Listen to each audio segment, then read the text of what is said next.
So we can start now. Good evening, everyone. I am Nambi Lakshmi. I'm the Projects and Tech Teams nominee at the Technical Council.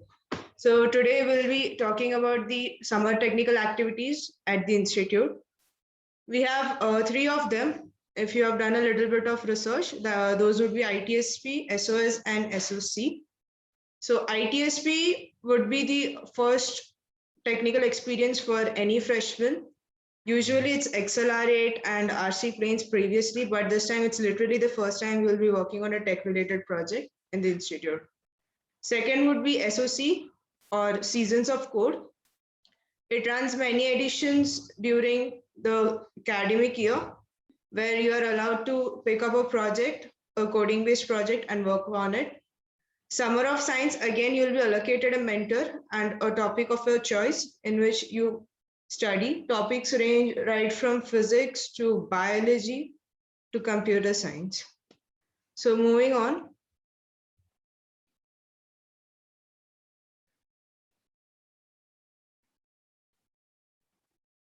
So what is ITSP?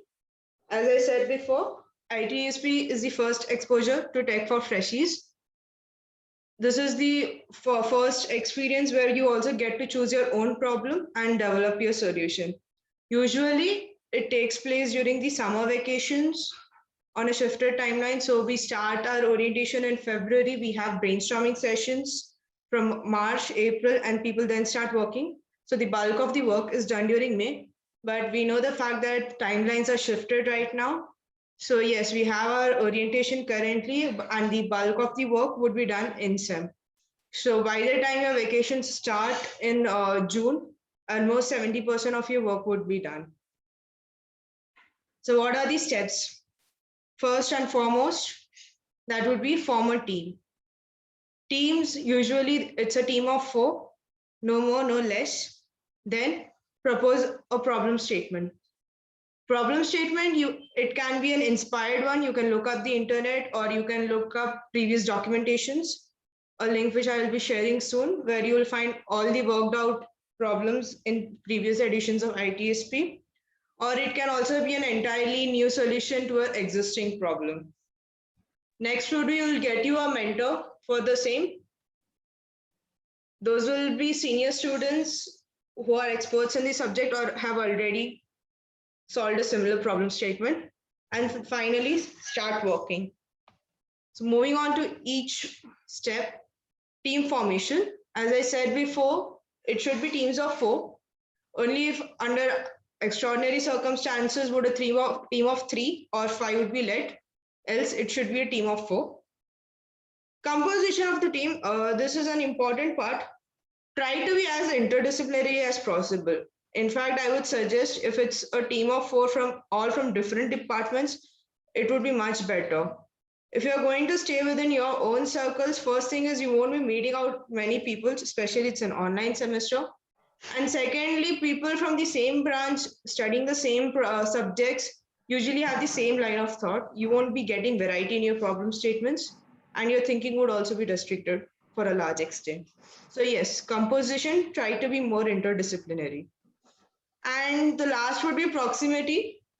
Usually we have a room retention system in which people stay back during summers to work on their projects. Since that isn't the case this time, this is totally your call based on your project. So if you are planning to work on a hardware project, you may require people living in the same city or in the same neighborhood. Or if it's a totally software dependent project, you can work from any corner of the country, not a problem. So proximity is totally your call and it's dependent on your choice of topic. So ideation. What can the idea consist? Anything. So categories in which they can be divided. It's not an exhaustive list, but you can have agrotech, energy, robotics, development based. I've included a flying car with a maybe. I'll come back to that later.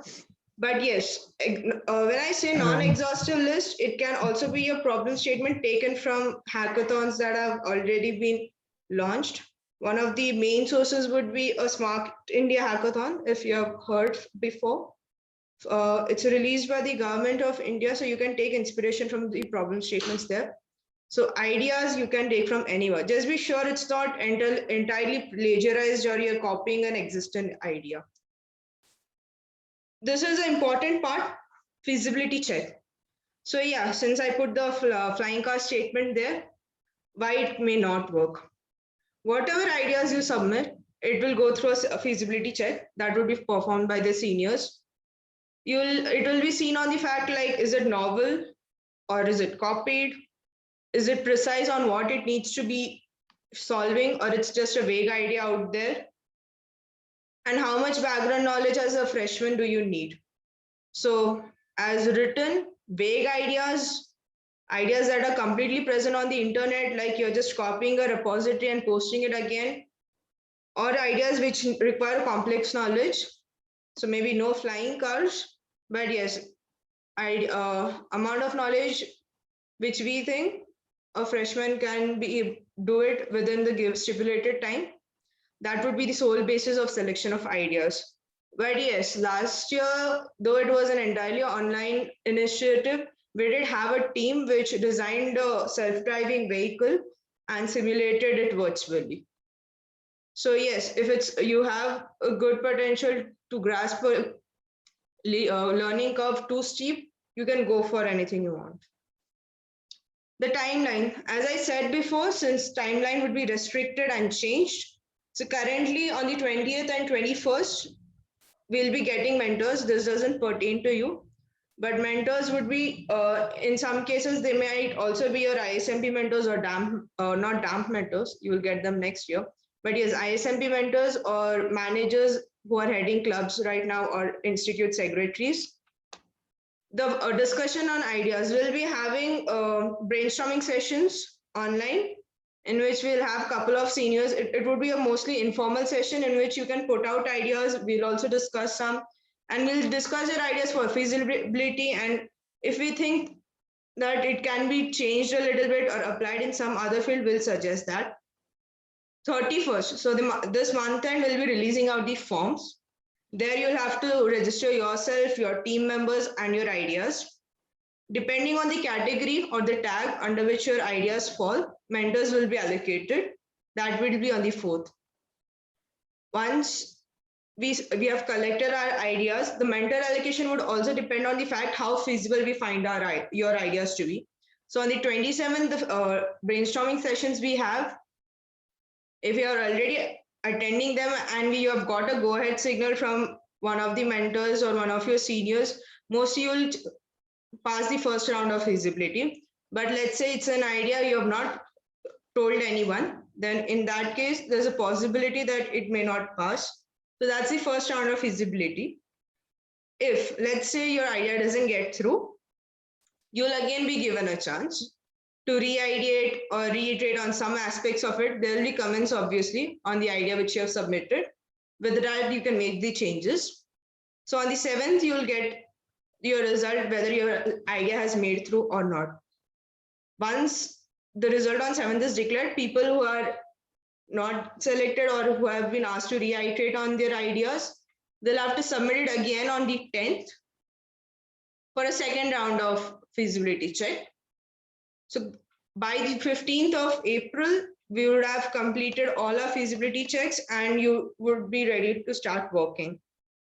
Suppose that since you have your midterms in the week of 20th, you are not expected to work during your midterms. It's a blackout period, so no. Majority of your idea starts in May, and again, it will be divided into phases. Phase 1, when you work in May, and phase 2, post your NSIMs.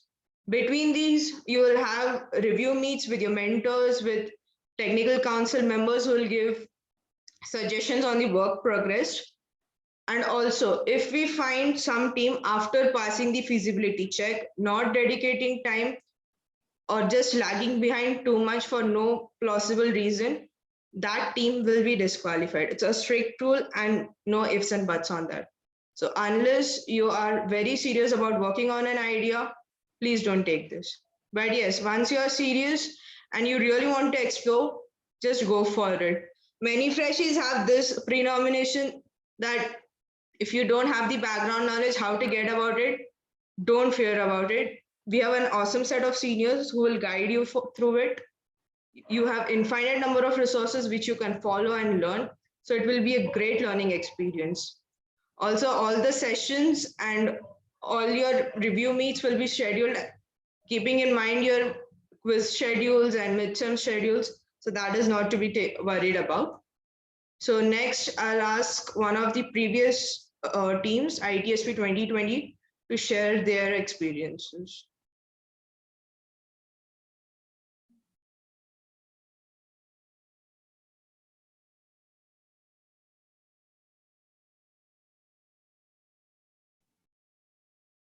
Hello, Gaurang. Are you there? Yeah, I'm there. Yeah, so if you can go ahead. Okay, so am I audible or not? Yes, you're audible. Okay, fine, great. So I will share my screen. Okay, just make me presenter. I'm not able to share my screen.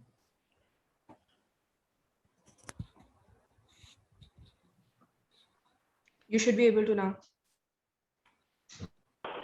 Just a sec. Am I audible? Yes. I'm audible, right? Yes. Yeah, my screen is visible, right? Yes. Yeah, okay, thank you. So hello everyone. Okay, so I am here. My name is Gaurang Dev, and hope my teammate is also present here. His name is Ishan. So we both are here to discuss brief all of you about the project ITSC project that we did last summer. So it was basically what we did. We made an autonomous garbage collecting bot. Okay. So as the name suggests, it is basically an autonomous bot which will collect the garbage on its own. Okay. So yeah. So what is the motivation behind the project? So what could be the motivation of building an autonomous garbage collecting bot? Okay. So basically, there is a lot of problem in our society where garbage is littered around in here and there. So we need some mechanism to collect the garbage. Okay, garbage workers do collect the garbage, but they are quite unreliable. Okay, especially in this rainy season and in in these circumstances in the lockdown period also. And one more thing that garbage collection is quite repetitive. Okay, so we can automate this process. Anything which is repetitive, we can automate, right? Okay, so this is there is no much of brain involved in that. So that was one of the motivation. And in this COVID situation, manual garbage collection can lead to various basically spreading of viruses, can aid spreading of viruses. So we need some mechanism to reduce that also. Okay, so basically that was our motivation. So yeah, so what was basically what we did. So we designed a bot which will travels down the street on its own and collect all the littered non-useful garbage things. Okay, so basically you can see that if a bot is moving, we have designed an autonomous bot, so there should be an autonomous navigation present in that bot. Okay, now second thing is that we should be able to classify object as garbage and not garbage. Okay, so object detection and image classification is also present in this project. And the third one is basically, if you classify an object as as garbage, then you need some mechanism to collect it. Okay, so that is one important thing. Okay, some mechanism to collect the garbage. And the fourth one is design an electric circuitry which is involved in these things. So basically what we used for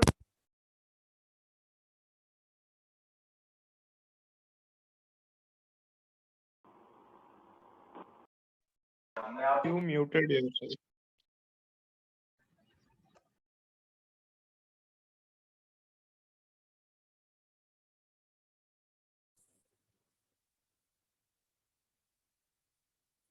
Gaurang, I you are think not audible. yes, Gaurang is muted, I guess.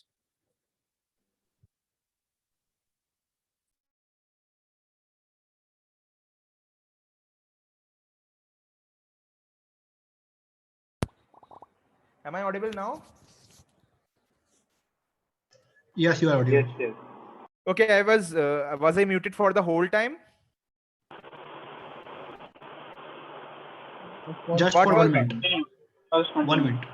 okay, Yeah, you okay. can start from the working of the bot. That should be. Okay, working of the bot. Okay, so basically what we did, basically if you have to implement this object detection module, what we implemented an YOLO library, which is basically there in Python, and we use the architecture PyTorch to implement that. And for the autonomous navigation, we used ROS and SLAM algorithms, SLAM and DW algorithms that you can use for autonomous navigation. And basically for the circuitry, we used the Fritzing software. Basically the last summers it was online, all things were online. Okay, so basically this hardware implementation we did through a website, circuit implementation, and all these things we did basically through different softwares.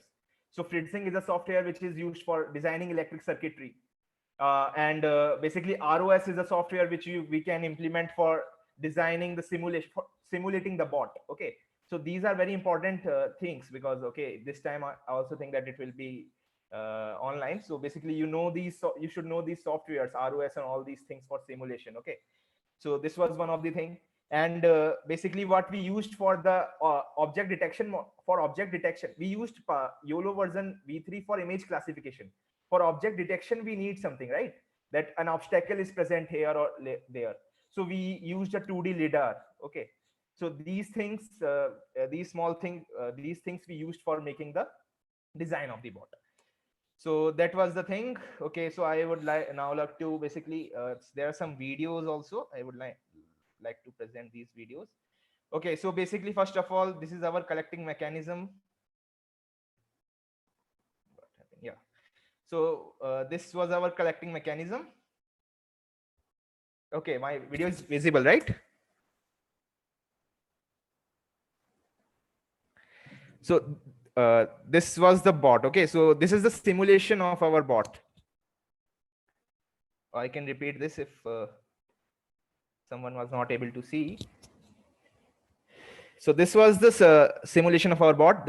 Suppose this is the garbage, it will get collected through this. Okay, so yeah, and this is the electric circuitry. You can see this. I will not explain this part. Okay, now what are manipulators? Okay, so you can see that how to how we used ROS for basically for a garbage collection. Okay, this is a joint, and how we will collect the garbage. Okay, so this is one thing. And now for autonomous navigation, what we used yeah, SLAM and DWA algorithms implemented on ROS. So basically you can see now this is our bot. If this is our bot, it will go if this is an obstacle, it will basically avoid this obstacle.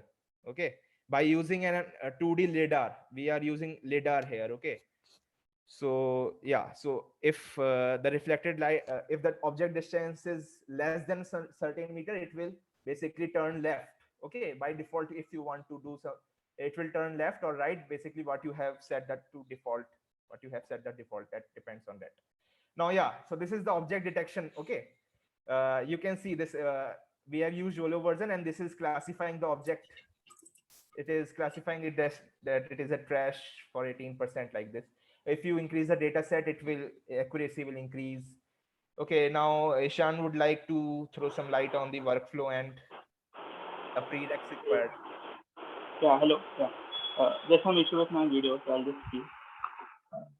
Fine. So first thing we did was we researched upon the project, looked at the relevant research papers and all the softwares which we can use, and we divided our project into five modules, I would say, which is object detection, navigation, the simulation and modeling, electric circuitry, and the collection of garbage. And we individually worked on them one by one. And yeah, we tried a lot of stuff. Like in object detection, we tried many deep CNNs, and finally we got the best result with the YOLO, which is the dark net architecture.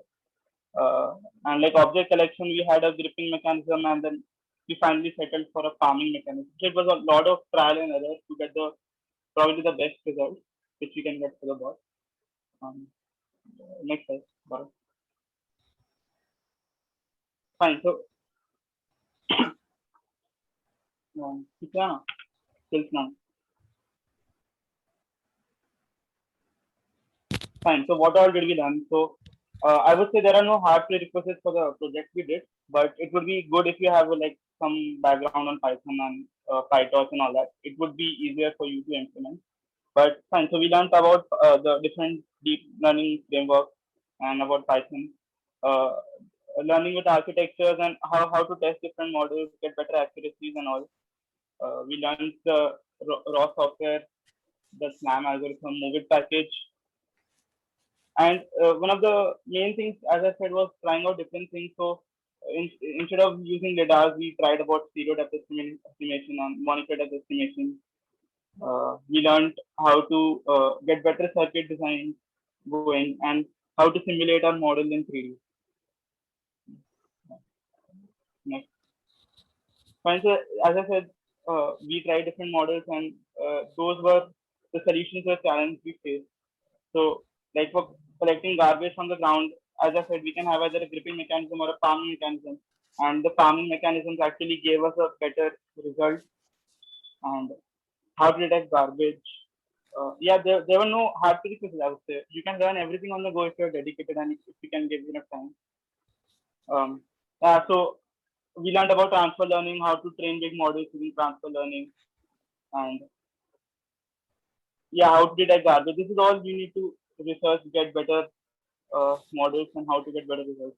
Yeah, so there is no hard prerequisite. Okay, so you can learn these all these things when you in your summers also. Okay, summers or with your ongoing semester also. Okay, so they will provide you with a mentor. Okay, so they will help you a lot. They will give you all the resources where you can study these things. Okay, so don't worry if you do not know any of these things. Don't worry, they will teach you how to do these things, and they will help you a lot. So yeah, so basically yeah, and for the second year resume point of view also, you should do this ITSP thing, because yeah, first thing that it will increase your knowledge, and uh, it will give you some concrete thing for your resume also. Okay, second year resume. And the second thing is that basically whatever you are an engineer, right? And you should know what all these things how to make these things, how to make technical things. Okay, so you have some knowledge and you want to implement that thing, and ITSP provides a very good platform for you to implement this your knowledge to make something productive. Okay, so this is very important thing, okay, for about ITSP. So you should go for ITSP, everyone. Okay, so I think that's all from all of us. Answering a question in the chat, yeah, we can't use vacuum cleaner because the type of garbage we targeted were plastic bottles and cans, and using a vacuum cleaner would just gather all the small rocks and dust into our, and then it would be a pain. Basically, we need to first classify the object. Okay, vacuum cleaner may be more expensive. Okay, first we need to classify the object. If you are able to classify that object, then comes the collecting mechanism. And if you are using a vacuum pump, that costs like a hell lot, basically 15,000 or something. So basically you need something which is in the budget, which is low cost, and which is, because if you are using a vacuum pump, then use the vacuum cleaner for garbage collection. Now we want something which is autonomous and which is uh, less costly, basically. Okay. Okay, any more queries or any more doubts? Yeah, the label says the 100 minus the confidence and not the confidence. But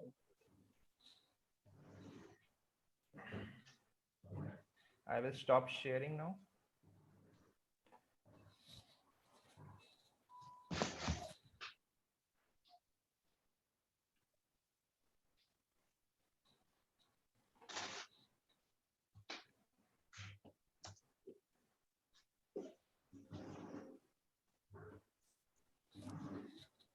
Okay, I think that's all from our side.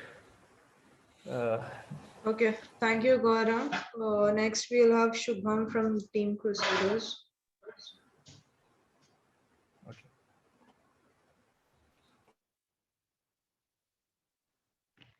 Hello. Yes, you're audible. Go ahead.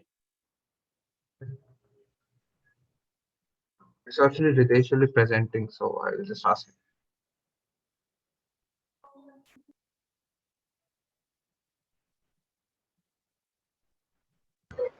Is my screen visible? Yes. Hello? Yes, it's visible. Okay, cool.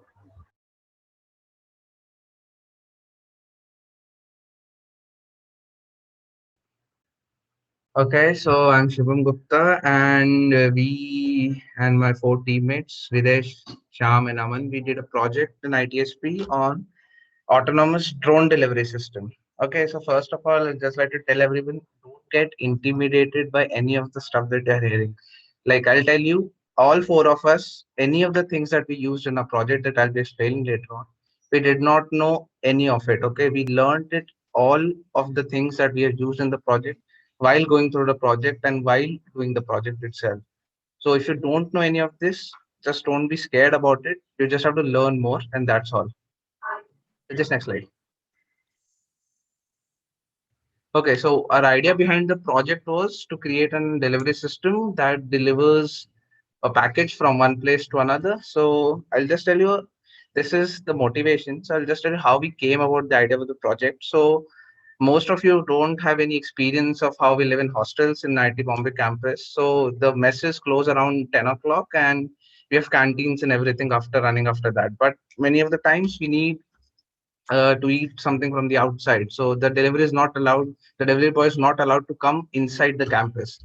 So we have to go to the main gate and collect, which is like 1.5 kilometers away. It's not very convenient. So we thought of a thing so that somehow we can get the parcel to come from the main gate to ourselves without actually have to physically going there. So that was how we came up with this idea. So it's not a very grand kind of motivation. You can come up with simple motivations like this, and that will help you build a good project also like ours. Next slide, Idesh. Okay, so this is how we did the project. So as I told that we used, so our project mainly had 2 components. We had a simulated, since we initially planned to make a physical drone, but our project was also online like you all will be doing. So we had to simulate our drone. So we simulated it in ROS as the previous team also did. And we had a website component that we made using HTML, CSS, and basic things. So, and we did not know ROS, HTML, any of this stuff, web development, any of this stuff before doing the project. So we learned it through the project. So before, till the beginning of the summer, we were just learning how to deal with the stuff. What is web development? What is ROS? How things are simulated in ROS and everything. Then from the beginning of the summer, we started a project. We started to choose how to do things in ROS. What is how to simulate drones, what is the software for drones, etc., and how these are integrated, all the systems are integrated, how can we view the outputs, etc. So that is how we did till midsummer. Then after midsummer, we extended. We initially made kind of a smaller prototype of project. Then we extended it to, like initially we made it for a single drone that is doing the delivery. After mid of the summer, we extended it. We can deliver using 3 drones, 4 drones, 10 drones, something like that. And that is how we started with this very simple thing. And then as you progress on, you start to learn many things, you gain experiences, and then you can easily expand what is your understanding, and you can come up with a much better project than what you initially thought a project would be. And that is how we ended our project. We were hoping that the semester would open, and we were hoping for doing a hardware implementation as well.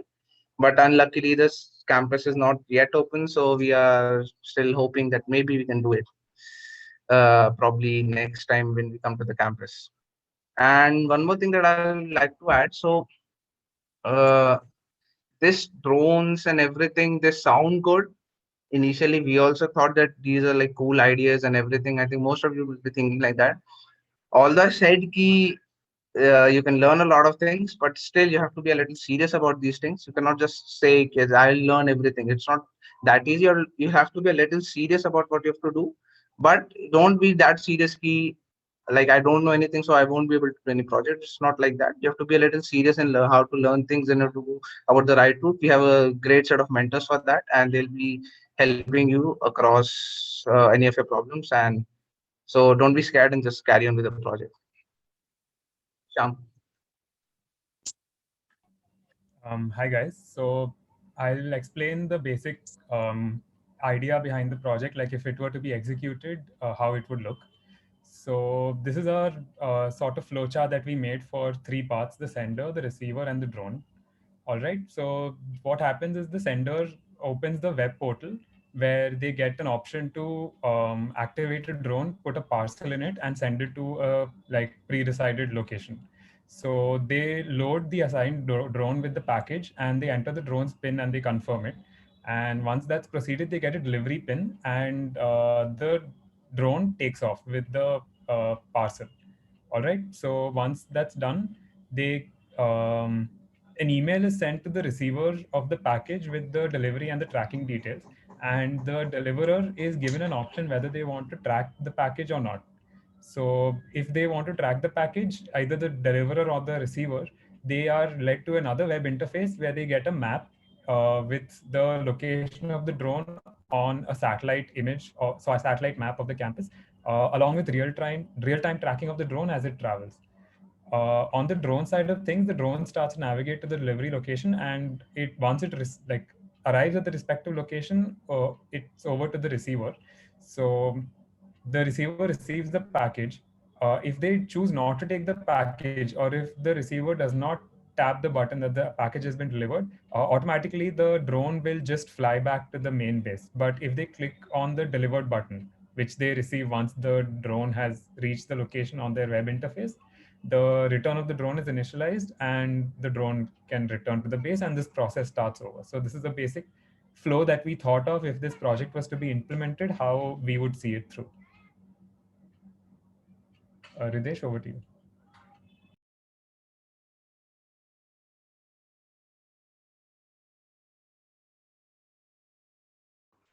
Okay, so I was muted. So I'll be presenting the results of our project. So these are some screenshots of the results of a project, like what we implemented. So the top left is a screenshot of our website where the client enters his details, the hostel number, and his email address for delivery. And the rest three are just screenshots of our simulation that we ran. And overall, it was a very cool project, and we had a lot of fun.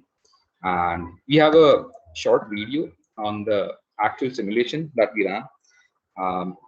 So we can see the 3 drones, and this is we assume that they are waiting at the main gate, and the client enters his or her hostel and email address along with his phone number.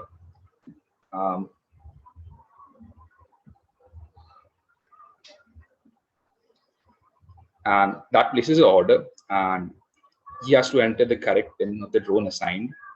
And once you click confirm, a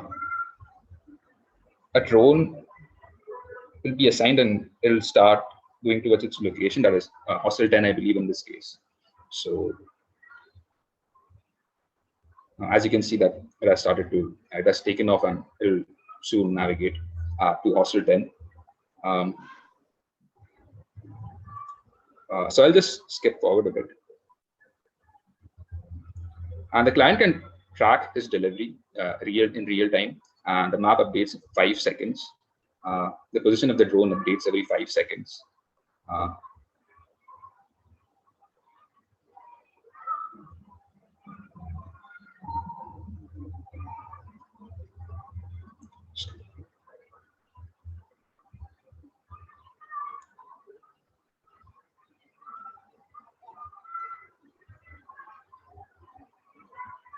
So once the drone reaches the hostel, you see a delivered button appears in the website, and the client has to click on it to confirm that he got the delivery. And that is the time when the drone will again take off and come back towards the main gate.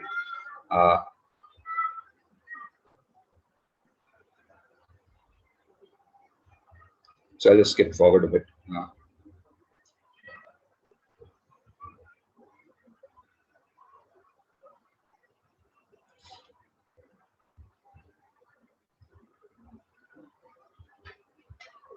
So that is essentially how a system works. Like we just simulated that in the gazebo. And so yeah, hopefully we guys motivated you guys to come up with some good ideas for your own cool ITSP projects. And I think that's all that we have got to present. Thank you. Good luck, Just everyone. taking a little few, just 1 or 2 out. So yes, we built both the website and the drone. The drone was partially pre-built in ROS, and we built partial bits of it. So how long did it take to develop everything? It took us around 1 month, no, sorry, 1.5 months to 2 months to develop everything, which is the general time duration of what we do in the whole ITSP. The hardware implementation is not done yet. We are hoping that when we come back to the campus, yes, we may be able to do it, but I don't think we are in third year. We'll have a lot of courses, maybe not. So we're hoping that we will be able to do it, and maybe not.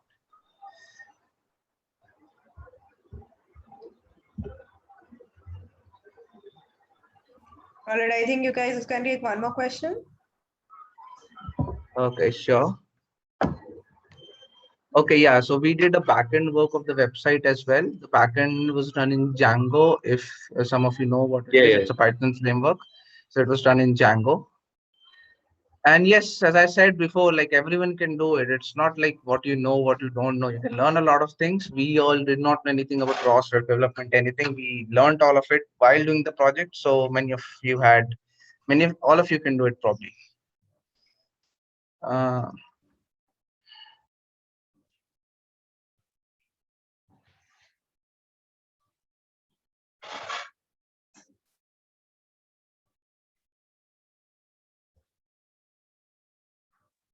All right, Aditya Maheshwari, the thing about startup ITC has another initiative totally different called Founders Garage. You will learn about it later. But I think, Shivam, you can take one more question and then we'll move on to the next team. If it's okay. Okay, I think so. A lot of questions are that we'll have to do is along with our semester this year. So yes, that's unfortunate that you guys don't have a very long summer vacation like we had last year. So, but I don't think you should be discouraged by that. Yes, maybe with the semester, the load is much more. So your project statements might not be very expansive and you might not be the expansive kind of work, but still doing some kind of work like what we did till midsummer, like just do how a single drone will be implemented. Even that will give you the whole idea of how things will be, how things are done and how things work. And that is what you should be expecting. You should be expecting great amount of experience that should be coming with this project rather than the final result of that you'll be getting with the project. All right, then we'll move on to the next team. That's the last ITSP project scheduled for today. So, Richie from Team Perceptrons, are you there? Yeah, I'm here. Yeah. Yeah, go ahead. So let me share my screen. So is this visible?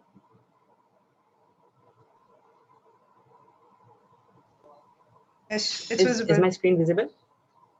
Okay. So unfortunately, I don't have a presentation with me. So this is our final documentation. It's like our project is like present open source on GitHub. So hi everyone, I'm Richik from Team Perceptron. I hope my entire team is present here as well. Like we have Harshit, Prapti, and Ankit here. So our project topic was extra anomaly detection using CNNs.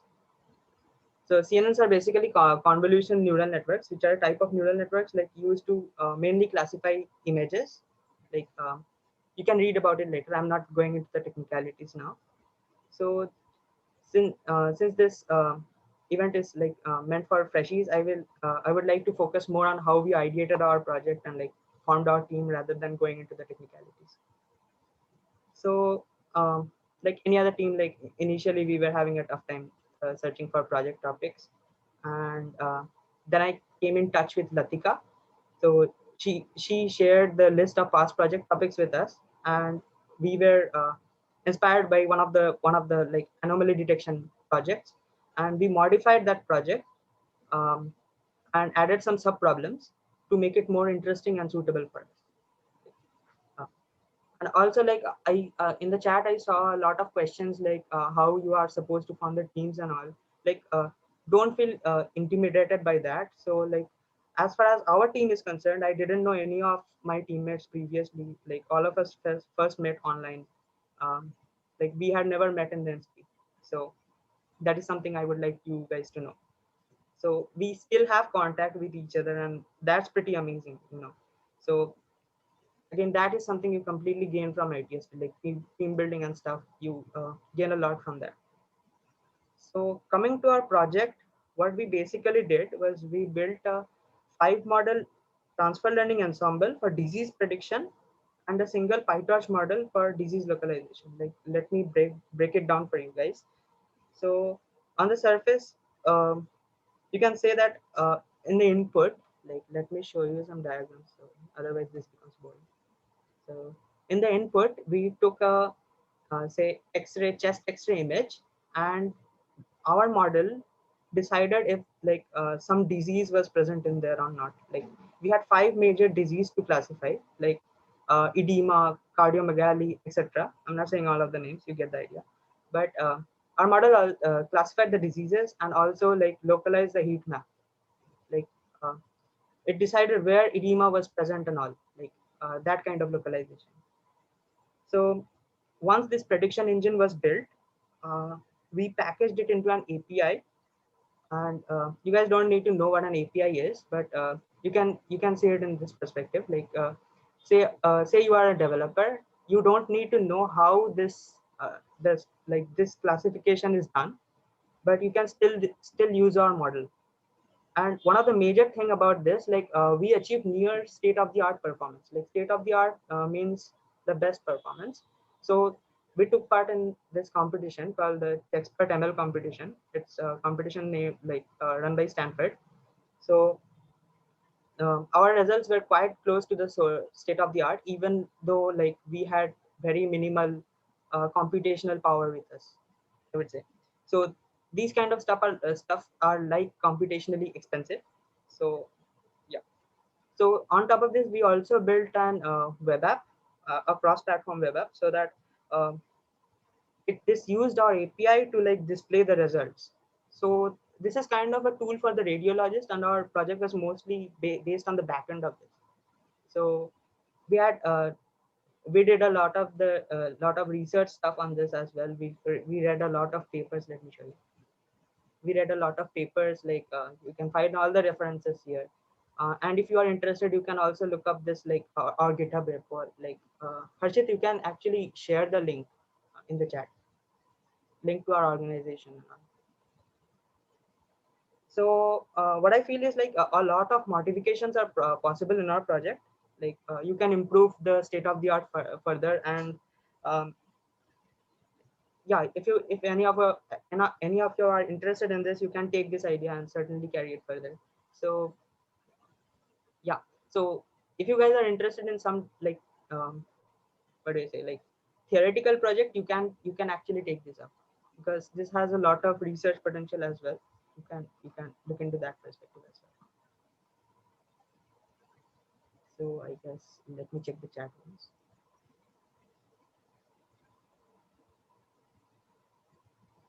Yeah, are there any questions?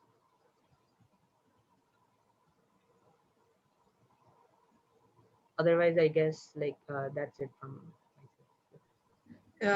you can ask questions if anyone has one. It would be better than spamming the chat you box. would like to add anything? Sorry? Harshit, would you like to add anything? Harshit, no, I think we are good. It's best if we do not go into the like details of the models used, else it will only intimidate the people more.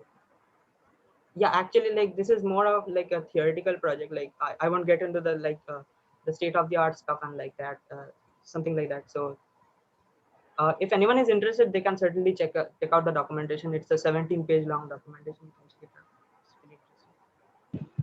So as for where we got the idea for this project, the whole point was we wanted to try something in machine learning or deep learning, something like that.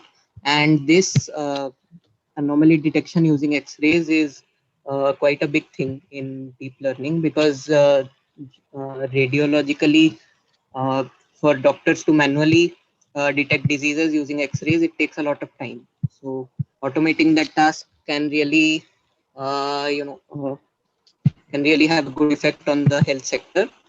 So that's a field that is currently hot in research. So we wanted to try something in that. We wanted to contribute to that. So that's where we got this idea. Yeah. So what we basically, like, our primary aim was to reduce false negatives in like test X-ray anomaly detection.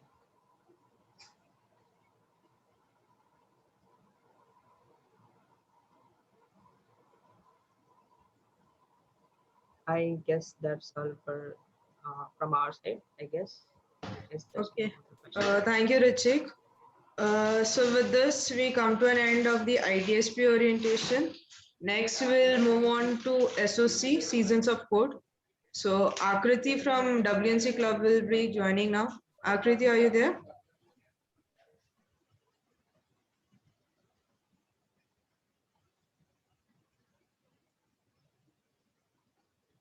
You're not audible.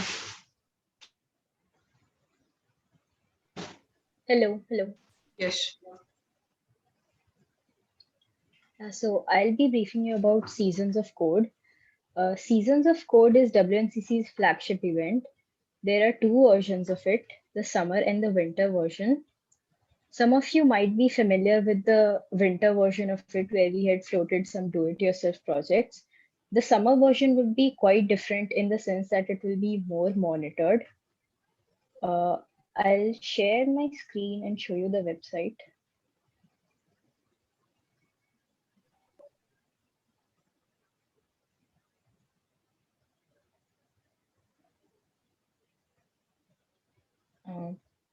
Is my screen visible? Yes, it's visible. Yeah, so this was the website of the previous projects.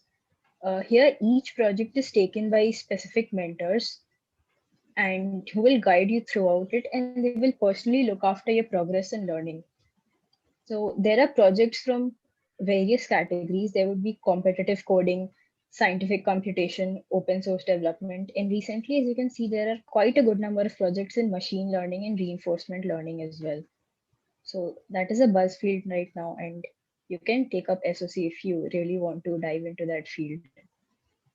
Now, a lot of these projects might seem daunting at first, given that most of you haven't done much beyond CS 101. But believe me, this is a great learning opportunity. Most of the projects are aimed at freshers and they take you up from level 0. So basic CS 101 knowledge is enough to begin with. Even though the duration would be less than 2 months in your case, I think you're getting about 5 weeks, but you would be quite surprised to look at the skills you're able to develop at the end of it. And having a mentor throughout the process with a plan of learning is great because you don't waste time in searching what to learn and where to learn from. You will be guided through all of it part by part, and you will be satisfied about how much you grow during the course of doing these projects. I'll show you the project that I did during my fresh year summers. I'm a Sophie, by the way. I'm in second year. So this was the project that I did by the hype around GANs. GANs are generative adversarial networks. So each project is provided with a brief description, and you'll know exactly what the project aims to do. So when you go through the description at first, some of the terms you might not be familiar with. Like I wasn't familiar with what are exactly generative adversarial networks. And you will have to spend time on Googling these terms. It will take about 2 to 3 hours, and you'll have to get familiar with what the project exactly aims to do and what you learn from it to make an informed decision whether you're interested in the project or not. And since the mentors are closely involved at each step during SOC, they will put a limit to the number of mentees they will select for a project so that they're comfortable with the process as well. You need to give a proposal for your selection about why you selected that particular project. And the mentors will look at your enthusiasm and motivation for choosing the project in order to make the selection of their mentees. Some of the projects might be having some prerequisites. As you can look that this project does not have a prerequisite and most of them do not have. Very few projects which are aimed at sophomores and all might be having some prerequisites, and it depends on what the project aims to do, but most of the projects are aimed at freshies, so we do not keep any prerequisites. Just need to show your enthusiasm.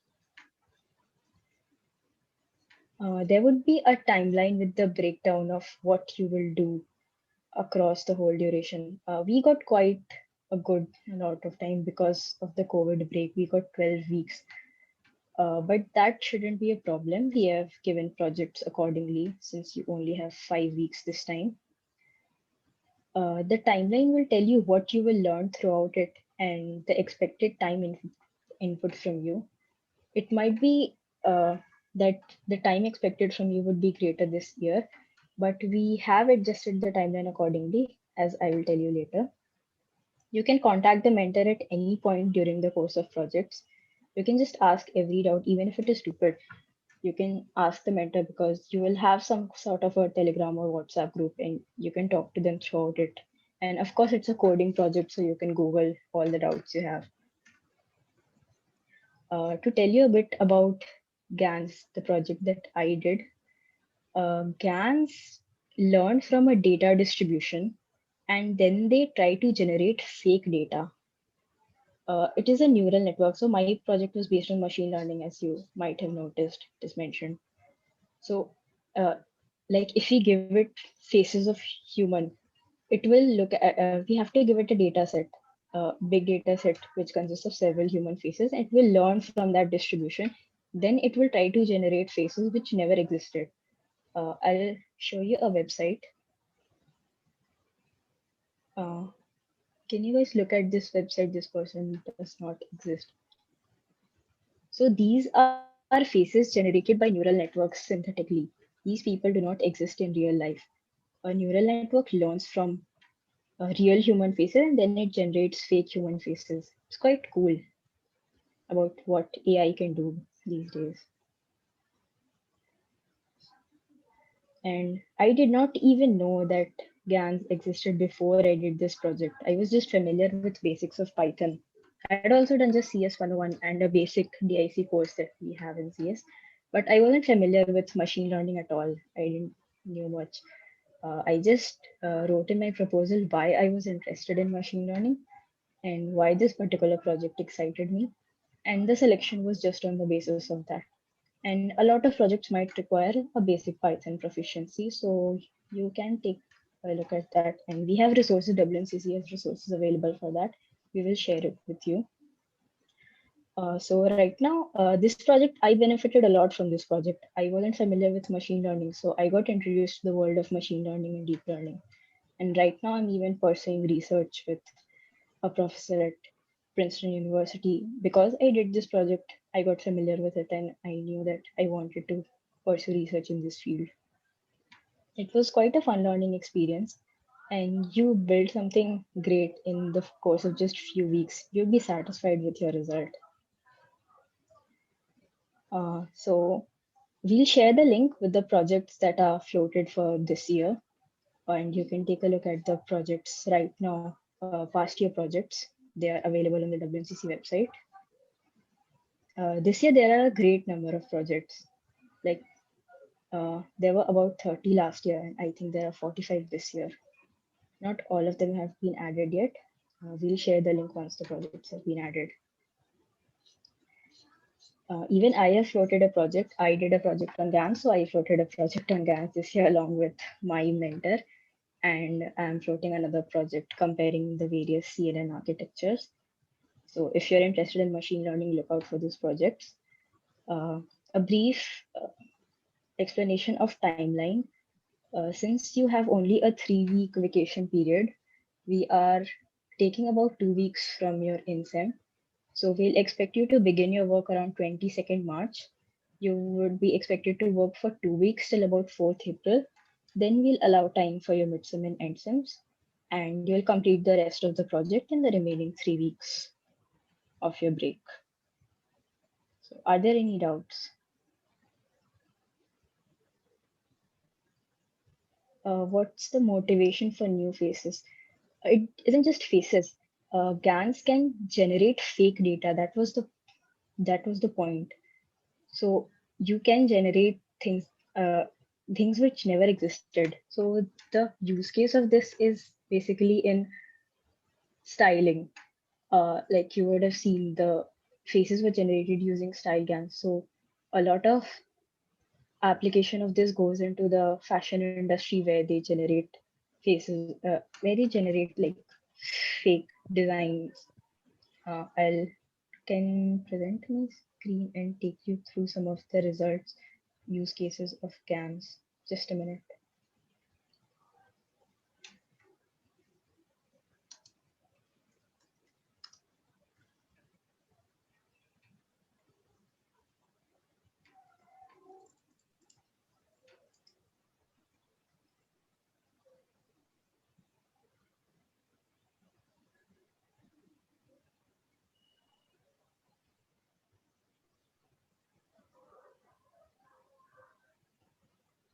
I mean, there are numerous use cases of GANs. Sorry, I couldn't access it right now.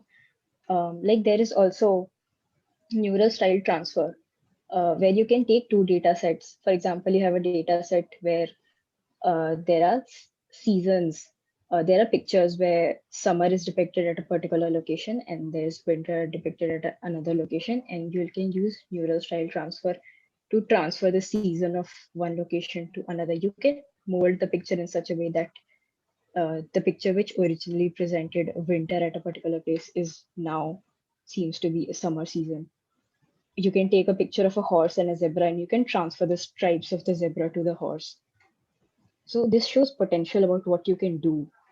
What I was trying to show is that you can take sketches, rough sketches of, suppose there are clothes or handbags. I mean, this use case has come a lot into limelight these days, that you take rough sketches of apparels and you transfer styles onto it using learning styles from existing data sets of apparel. So that can help in designing. I'll go through other questions. Is this a team project too?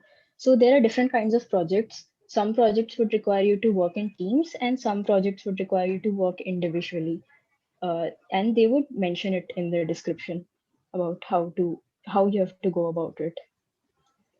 No, not only freshers participate in these, it's open to sophomores too, but most of these are from the level that freshers would be comfortable in doing it. I couldn't do a CS project in 5 weeks, let me tell you. It's way easier than this. Yeah, that's true.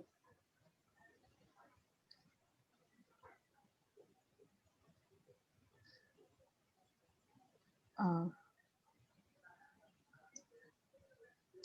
can I still learn everything in a team, or will some people learn some stuff? So there are very less projects which are divided in domains. Like you are doing work on some other part and someone else is doing some work on other part. There are projects where half of the team is working on ML and half of the team is working on development, but those are quite few. In most of the projects, you will learn everything that goes on there. What are the benefits that we get from participating in any of these? So as I told you, the learning is very important. I wasn't familiar with machine learning, but I wanted to pursue it. So I got introduced to it through this project and I learned a lot because there's a mentor throughout it. Most of these projects give you a mentor, which are very responsive. If you Google on how to start with machine learning, you'll get numerous resources and you'll get confused where to start with. Even competitive coding or development for that matter. Anything related to coding can get confusing if you Google the resources, because there are a lot of them available when you don't know where to start with or what to start with. CP can be a learning project about that. So mentors will tell you exactly how to go about it based on their experience. So that way you don't waste time. It's the team selection process. So if there are no prerequisites, it would be based on your motivation to do the project, why you want to learn it. You would have to mention it clearly in your proposal. And otherwise, it would be based on the prerequisites. So I guess that's all for now.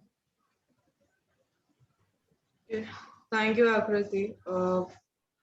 Next, we'll move on to Summer of Science. Will be presented by Rohini from Maths and Physics Club.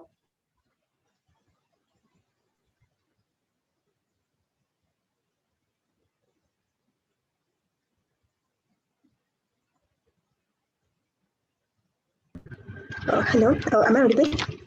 Yes. I hope you can see my screen as well. Yeah, it's visible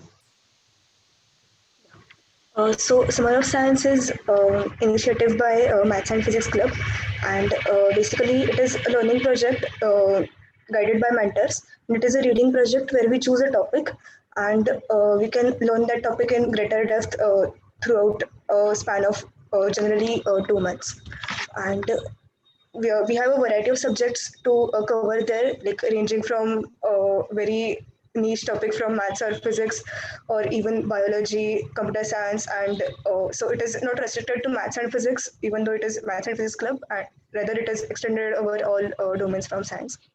And the participation of SOS is always pretty good. And last year there were 500 plus mentees and 100 plus 180 plus mentors who took part in SOS. And for most of us, it turns out to be good experience. And if you're heading towards research in pure sciences, then it is certainly a good opportunity. For myself, like my personal experience of SOS is pretty good, and it was my first step into some reading project, some guided reading project. And I did Summer of Science in data structures and algorithms and the mathematical aspects of it. And there I got to study how algorithms work and the proofs behind that. It was my focus of the project. This is one thing about SOS, that you get to choose what you want to learn. So when we talk about DSA, there are so many aspects in DSA that you can cover, but I didn't want to explore the CP aspect of it. I wanted to focus on the theoretical side of it. So I chose my project topic in such a way that I could explore that part. So that could be one sort of positive side of doing a reading project, that you get to do what you like. Or the second positive side of doing SOS would be you get to learn how to write a report. So for SOS, it is individual thing. Every person is assigned a mentor, and after half of the so basically you have to submit a midterm report and end term report. And so here is the timeline of SOS, that the registration will begin in April, and we will have to submit the plan of action. So the procedure is that you have to go through your topic of interest, and you have to make a plan of action that you wish to follow throughout the SOS duration. Then you have to submit the midterm report after first 4 weeks, that is first week of June. After that, you get to review your plan of action, and you have to work on the thing for the remaining 4 weeks, 4 or 5 weeks, and you have to submit the end term report by first week of July.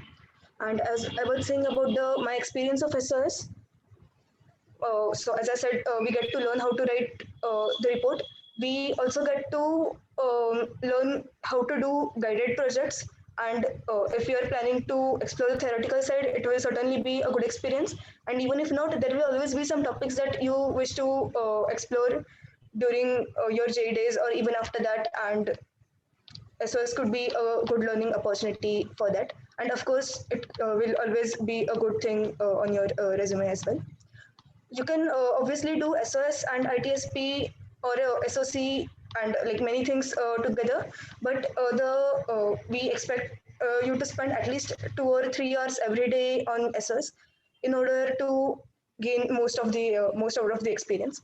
I know there are people who have done like all SOS, SOC, and ITSP. They did all three of them pretty well, and there are obviously people who uh, did not spend quality time on SOS, and they did not benefit from it, and that is the main thing. So the most important thing is the time commitment, and the major difference is that generally SOS is run from April to July, and we are doing it same in this year as well. And for freshies, they will be having the semester during this time period. So it will not be beneficial for freshies to do SOS along with the coursework. And so we are planning to have for you, I'm talking about UG freshies only, not master's freshies or PhD freshies. So for UG freshies, we will have some another extra exciting activity during the winter break, and they will not be able to participate in the summer part of the SOS. We will have something exciting for them during the winters. So for UG freshies, stay tuned for that for the winters, and for the rest of the audience, all of you can participate in SOS. And the rough timeline is given over here. The registration will begin in April, and the project will end in the first week of July, like before the semester ends. So, are there any questions? Let me go to the chat box.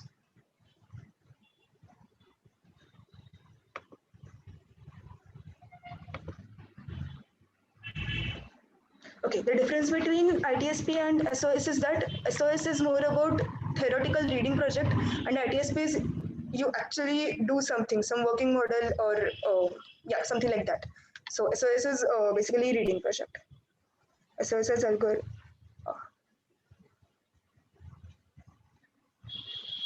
Yeah, we will be sharing the forms via webmail.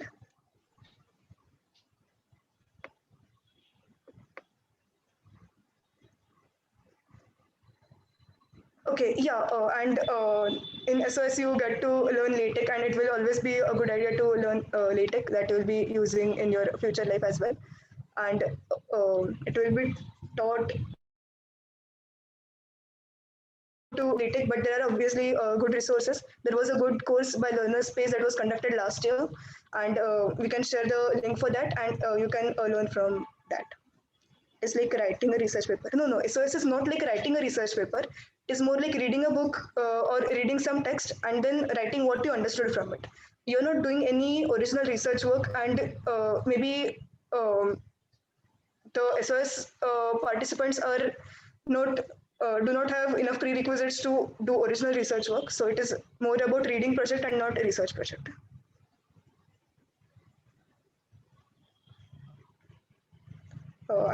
SOS is more about learning and less about creatively doing a project.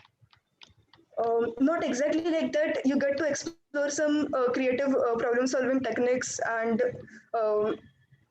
some maybe exciting proofs of that. So to give an example, in my project of that algorithms thing, I explored for the convex polygon thing. There's a famous problem in DSC related to convex polygon thing.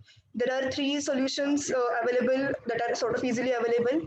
I searched more about it. I read a few research papers. I ended up finding 7 solutions of it, and the 8th solution I discovered it on my own. So I won't say it is completely not. It is completely reading thing. I could discover one thing on my own. To float the form for mentees. Oh yeah, the mentees form will be float in April, as I mentioned. I'm just scrolling through the chat box. No, freshers cannot participate in summer activity of SOS. For current freshers, we will have some activity in winters, and the reason is that in order to be a good learning experience for all of us, it is not a good idea to do it during the semester, and so that is why we are planning a winter version of it. Generally, we do not have any activity in winter. We will be having a winter version of SOS for the first time in this time. Okay, what is the name of the polygon problem? So find convex hull of a given polygon in least number of steps. So that was the problem statement I was talking about.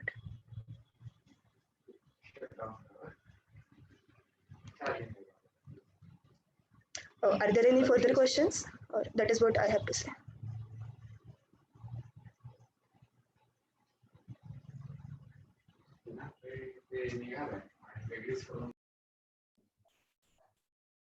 All right. If there are no further questions, then we can open up the floor for questions. General questions regarding all the 3 initiatives. This will be more of a question hour time. Okay, sorry to interrupt. There is a question. Can I get the list of subjects? So yeah, when we'll be loading the form for opening of mentees, then you'll have the list of subjects.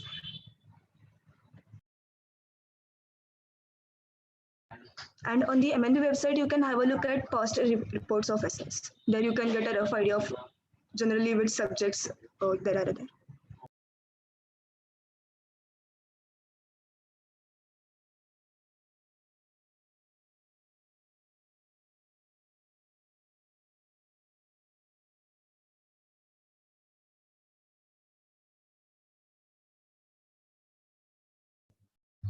Okay, thank you, Rohini. So now I call upon Anirudh Mittal, the current General Secretary of Technical Affairs, to talk about all the three initiatives now. Anirudh? Um, uh, Hi, am I audible? Yes. Okay, so I'll just circle back to ITSP. I think there are few points that you have to cover there. For questions, we have people from all the different three initiatives and a lot of other senior students who can keep on posting on the chat. We'll just take them one by one. First, few things to cover about ITSP. So one general question I think a lot of you have is, can you complete ITSP, Summer of Science, and then Seasons of Code together? Yes, technically yes. The constraint is time. Basically, all three of them will require substantial time, and you guys have limited time. So as long as you are okay, if you can make some arrangements that you are able to complete your projects, sure, feel free to participate in all of them. But just be mindful when you're applying to all these activities according to your schedule. One thing, and still, if you have, I think few of you also have doubts about what are the differences between the three. So maybe you can go back and the recording will be on the YouTube channel. And still, if you have any doubts, you can take the numbers of different representatives from the three schemes, and then you can reach out to them. One quick thing I'll just show you on my screen is this.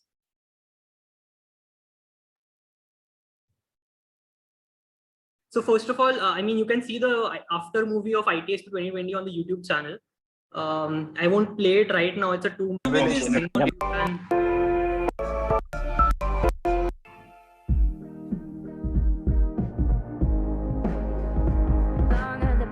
I mean, it briefly covers what all kind of projects were.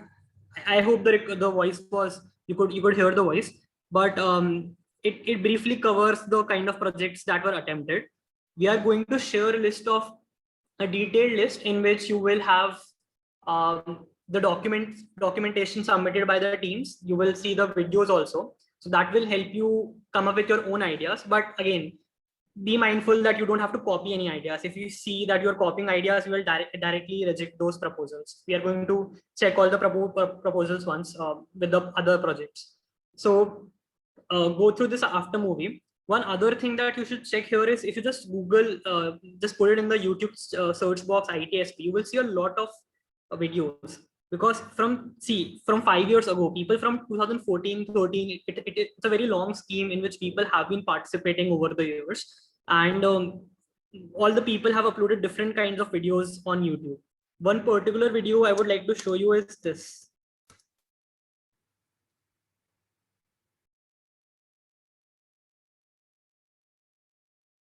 Not sure if this is the first video where, I think this was the first video.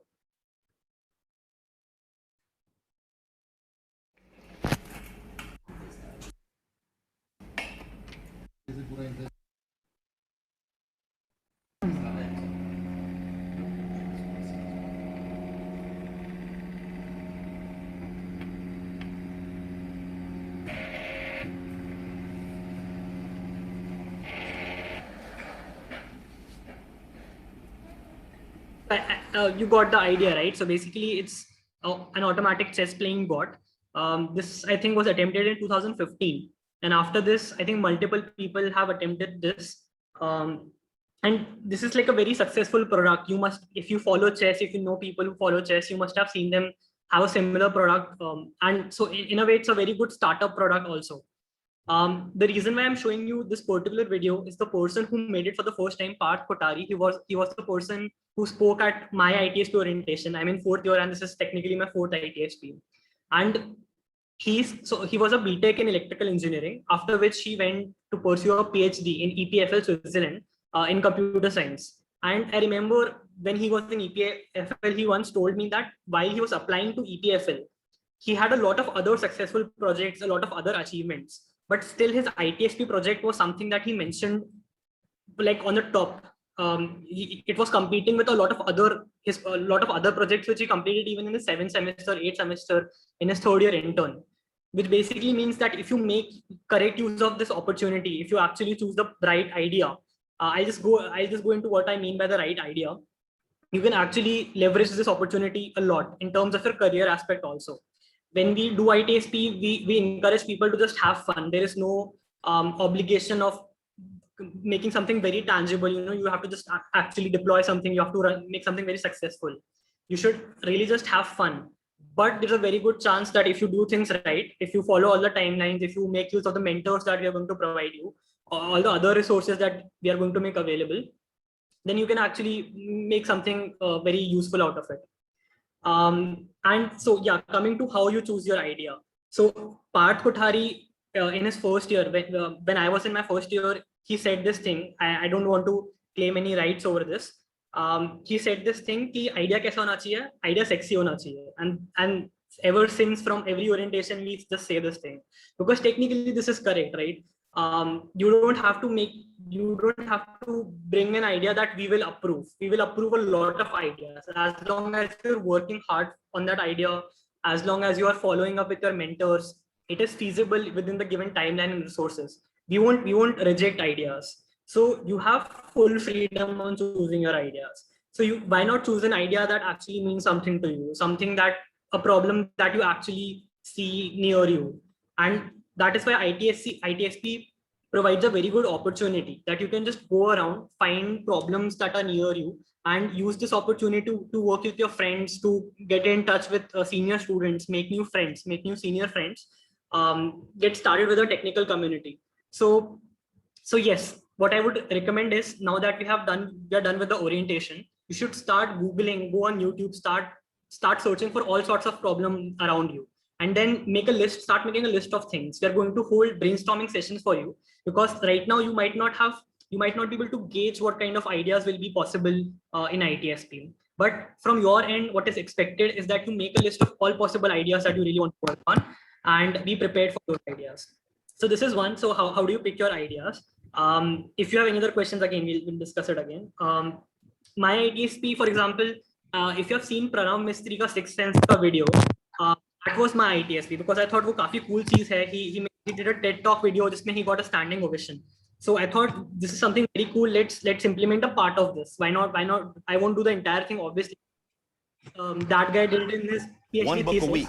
But not many people have time I can for do that. some part of I it, understand. Right? So that was my approach. I really wanted to do what this guy did in his TED Talk, and yeah. So similarly, you guys can choose your ideas.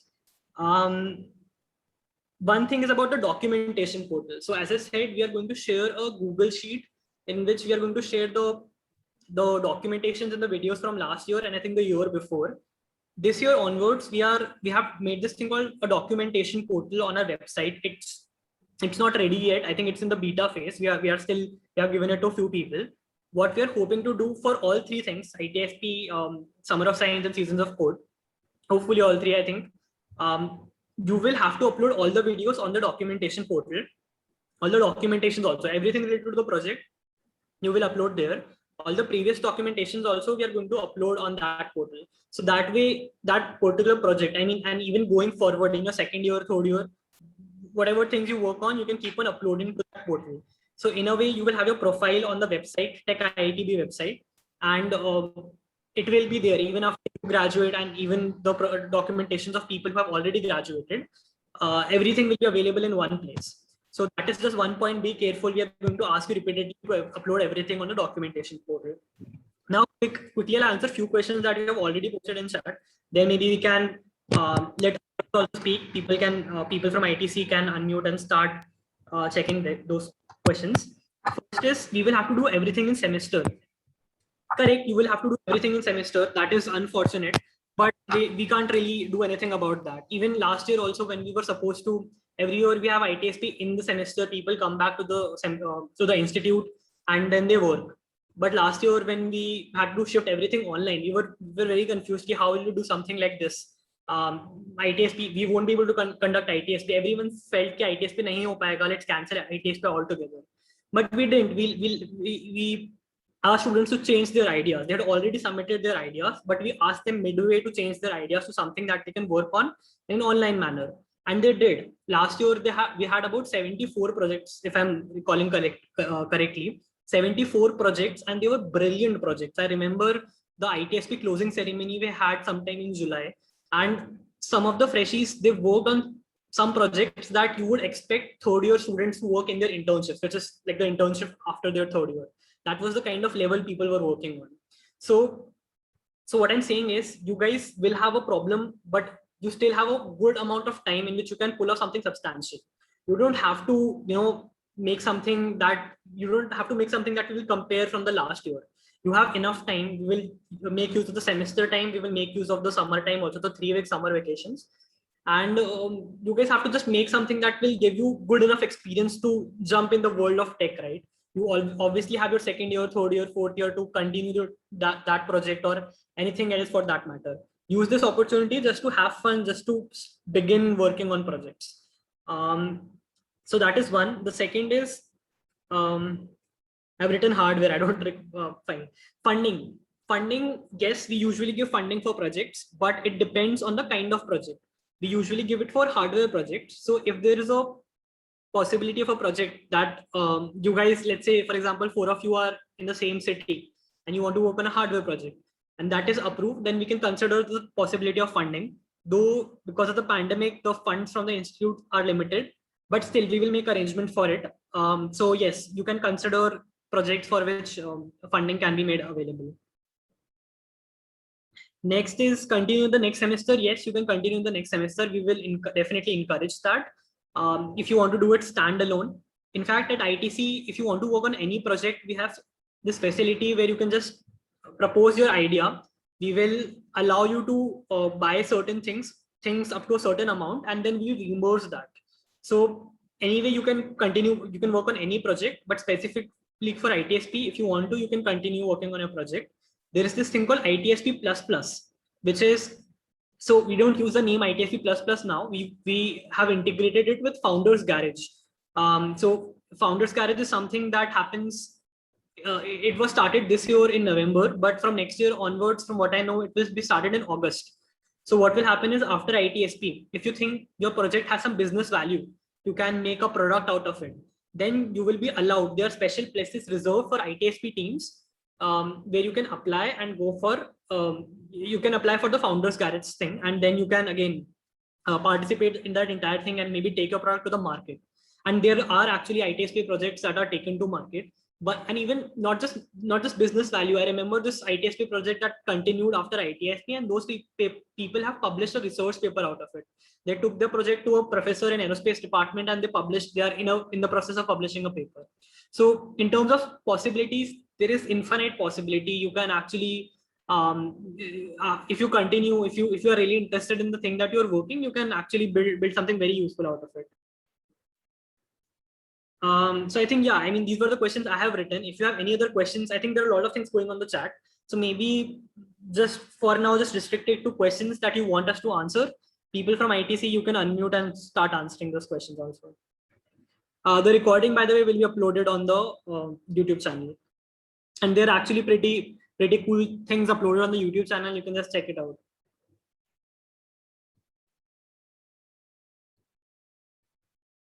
Nambi Lakshmi, otherwise are we done? I think the only thing is questions, right? So if you guys have any questions, just put it in the chat.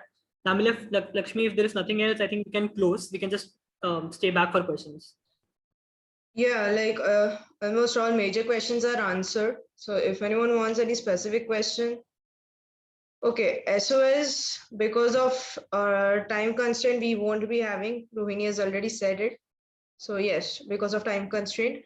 And ITSP, if you don't have a team, we'll be floating a separate form in which you can team up with whoever is not having a team. And which channel, YouTube channel for ITC? Anirudh, handle name? Yeah, it's in the chat box. I have put up the link. I think it's the Tech IITB YouTube channel. I just put up the link also. All right. Announcements will be made through webmail, yes. Webmail, and you should ideally follow our social media, any of the social media platforms, Facebook or Instagram. But yes, if you are active on webmail, everything will be floated there. ITSP forms are not floated yet, they'll be floated soon now.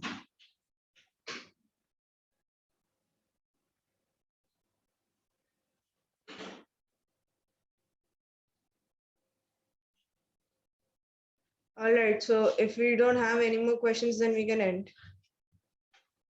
Okay, how to apply for SOC? SOC also sends out a form, and you can apply for multiple projects, but you'll be allowed to work on only one. For SOC and ITSP, you'll have to submit your idea along with the form. It will be simultaneous, and SOC is team or solo based on the project type. ITSP is for freshers, though we have a odd sophomore team, but it's usually recommended for the first year students. Criteria for selection in SOC would be entirely mentor dependent.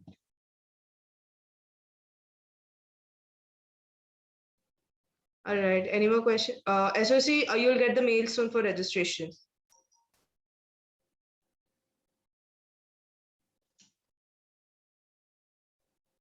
Okay, any more questions?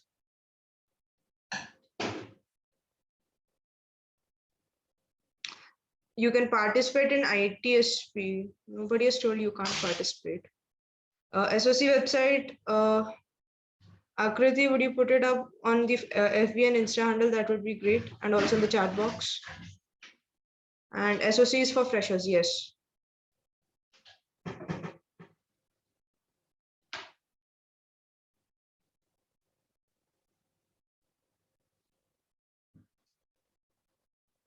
All right, Anirudh, we are done. We can close the meet for tonight. Yeah, sure. I mean, if you have any other questions, if people from ITC are there, especially for people from SOC and I think ITSP, Namni Lakshmi, you and I, and maybe Shubham and other people who are there, you can just put up their contacts. If you still have any questions, feel free to reach out to these people. And I mean, otherwise also you can message on social media and then the email also. But yes, the people, senior students who are there in the chat, please put your contact so that freshies can accordingly reach out to us.